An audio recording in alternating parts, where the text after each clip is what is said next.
On fait comment? C'est-à-dire, qu'est-ce qu'on aurait pu faire? Quel Gabonais aurait pu arrêter ça?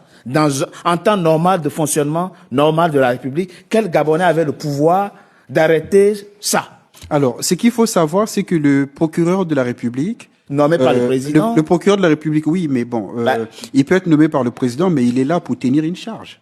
Oui. Il est là pour tenir une charge. On en revient encore au problème des hommes, parce que le problème auquel nous on fait face en Afrique de façon générale et au Gabon là avec cette affaire, c'est que c'est une affaire des hommes qui sont corrompus. Il faut dire les choses.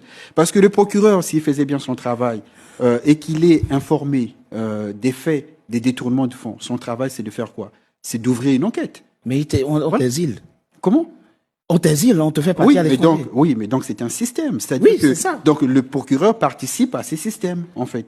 Et comme on dit toujours que le poisson pourrit par la tête, à partir du moment où le chef de l'État lui-même il est instigateur, les autres ne veulent pas prendre des risques. Donc le problème que nous on a, comme vous l'avez dit Richard, c'est le problème des institutions. C'est-à-dire que les institutions ne sont ce qu'elles sont qui ont rapport avec les hommes qui les animent. C'est ça. Si les hommes sont des hommes de valeur, des hommes d'éthique, des hommes qui ont des valeurs, comme je l'ai dit, les institutions sont fortes.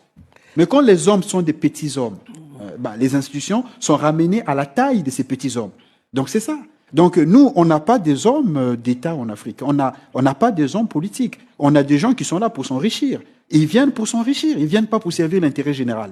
Donc c'est ça. C'est-à-dire que quand vous êtes nommé à un poste à votre village, il y a une fête dans votre village, votre famille fête. Pourquoi? Parce qu'ils vont se dire qu'ils vont s'enrichir à travers vous.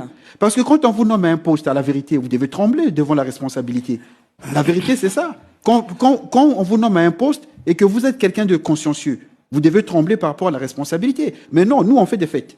Voilà. C'est-à-dire que parce qu'on associe la charge qu'on nous donne à de l'argent. Exactement. Donc on a un problème d'homme. Si je peux faire un parallélisme avec la Bible, puisque je suis pasteur, justement.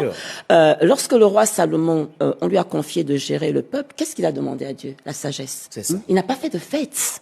Et malheureusement pour nous, lorsqu'on voit nos gouvernants, lorsqu'ils sont nommés, c'est la fête, c'est le champagne, c'est la famille qui se réjouit, c'est ahurissant. Et justement, parce que quand on regarde ce procès, on se pose la question de savoir jusqu'où est-ce que ces juges auront le courage d'aller?